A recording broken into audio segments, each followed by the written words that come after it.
दोस्तों, उत्तर प्रदेश के जिला सीतापुर में एक पल्हापुर गांव बताया जाता है, जहां पर 3 बजे की रात अजीत सिंह अपने घर का गेट खोलता है और जाकर के घर में घुस जाता है और वो ग्राउंड फ्लोर में उसका भाई अनुराग सो रहा होता है और पहुंच करके अनुराग के कनपटी पर गोली मार देता है। और ऐसे में अनुराग छटपटाने लगता है तो उसकी बीवी बहुत ही जोरों से चिल्लाने लगती है और चीखने लगती है, तो वो उसकी बीवी को बड़े से हथौड़े से उसके सर पर गहरा वार कर देता है। और उसके बाद में जब वो छटपटाने लगती है तो दूसरा हथौड़ा भी उसके सर पर दे मारता है, यानी कि कई हथौड़े उसके सर पर मार देता है तो उसके सर के कई टुकड़े हो जाते हैं और अनुराग सिंह की पत्नी वहीं पर दम तोड़ देती है। उसके बाद में जब अनुराग सिंह का पैर हिलता रहता है तो वो गुस्से में एक गोली उसके कनपटी पे और दाग देता है। दोस्तों, ऐसे में वो ग्राउंड फ्लोर से चढ़ते हुए ऊपर छत की ओर जाता है, जहां पर अनुराग के 3 बच्चे सोए रहते हैं। उसकी बड़ी बेटी के सर में गोली मार देता है और वो तुरंत मर जाती है। और उसके बाद में जब दोनों बच्चों की नींद खुलती है तो एक बच्चे को पकड़ करके वो दीवार में मार देता है और वो तुरंत मर जाता है। जब तीसरा भागने लगता है तो वो उसके गर्दन पर गोली मार देता है। दोस्तों, ऐसे में उसकी माँ रोते हुए सीढ़ियों को चढ़ती हुई जब ऊपर की तरफ आने लगती है और देखता है अजीत सिंह कि ये तो मेरी माँ आ रही है, अब तो मेरा भेद खुल जाएगा और जमाना मुझे कातिल कहने लगेगा। दोस्तों, उसके बाद में उसकी माँ सीढ़ियों के बीचों बीच पर आती रहती है और ऐसे में वो बंदूक उठाता है और अपनी माँ के छाती पर वार कर देता है। दोस्तों, उसके बाद में उसकी माँ पीछे की तरफ गिरने लगती है और गिर जाती है और ऐसे में पूरे परिवार की लाश गिरा देता है और जाकर के एक कमरे में लेट जाता है।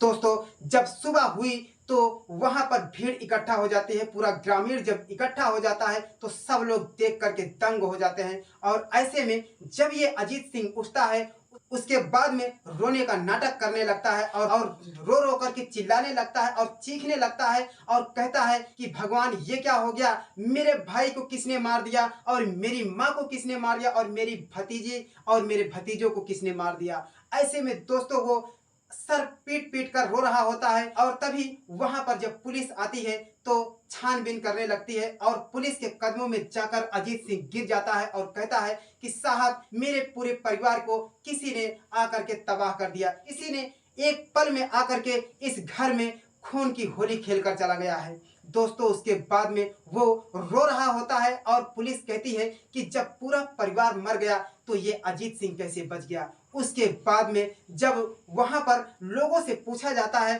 तो लोग कहते हैं कि कुछ पता नहीं है, सब रात में सो रहे होते हैं और न जाने ये कब कैसा हो गया। ये सुबह 5 बजे सारी पब्लिक उठती है तो घर पे लाशों का ढेर देखती है। ऐसे में दोस्तों पुलिस सब लोगों से पूछ रही होती है लेकिन कोई कुछ खास न्यूज नहीं बता पाता है। उसके बाद में जब वहां के लोग कहते हैं, अजीत सिंह से कहते हैं कि अभी एक लाश जिंदा है, इसे ले जाकर के अस्पताल में पहुंचाओ। जब अजीत सिंह से गाड़ी मांगने लगते हैं तो अजीत सिंह कहता है कि मेरी गाड़ी खराब है, मेरी गाड़ी नहीं जा सकती है, साहब कोई दूसरा प्रबंध करो। उसके बाद में अब अजीत सिंह कुछ फंस जाता है और कहते हैं कि तुम गाड़ी क्यों नहीं दोगे, जबकि तुम्हारा ही परिवार मरा हुआ है और जबकि तुम्हारे ही भतीजे की धड़कन चल रही है, वो भी मर जाता है। दोस्तों, ये सब देख करके पुलिस दंग हो जाती है और पूरा गांव दंग हो जाता है और इस खून को देख करके पूरा गांव हैरान हो जाता है। पूरा गांव ये सोचने लगता है कि कौन हो सकता है जो एक ही परिवार को एक पल में आकर के खून के रंगों में बिखेर करके चला गया। चारों तरफ खून की लहूलुहान होता है। ऐसे में चारों तरफ लाशों का ढेर लगा हुआ होता है। दोस्तों, उसके बाद में पुलिस जब कुछ नहीं पाती तो उस अजीत सिंह को उठा लेती है और थाने ले जाकर के जब पूछने लगती है तो अजीत सिंह कहता है कि साहब, मुझे कुछ पता नहीं है, मैं तो गहरी नींद में सो रहा था। उसके बाद में पुलिस जब उसे मारने लगती है तो जब मार पड़ती है तो वो कहता है कि साहब, सब कुछ बताता हूँ लेकिन मुझे छोड़ दीजिए। वो कहते हैं कि बता, कैसी कैसी बात है, तू जब सोया हुआ था तो फिर सब लोगों को मार के चले गए, तो क्या तुम्हारी नींद नहीं खुली। उसके बाद में वो कहता है कि साहब, ये जो मेरा भाई अनुराग है, इसे मैंने ही मारा है। मेरी जो माँ है उसको भी मैंने ही मारा है, और मेरी जो भाभी है यानी कि मेरे भाई अनुराग की पत्नी जो जो अनुराग की पत्नी है उसको भी मैंने मारा है। यानी कि 6 की 6 लाशों को मैंने ही गिराया है। उसके बाद में पुलिस दांतों तले अंगुली दबाने लगती है और उसकी नसों नसों पर वार करने लगती है।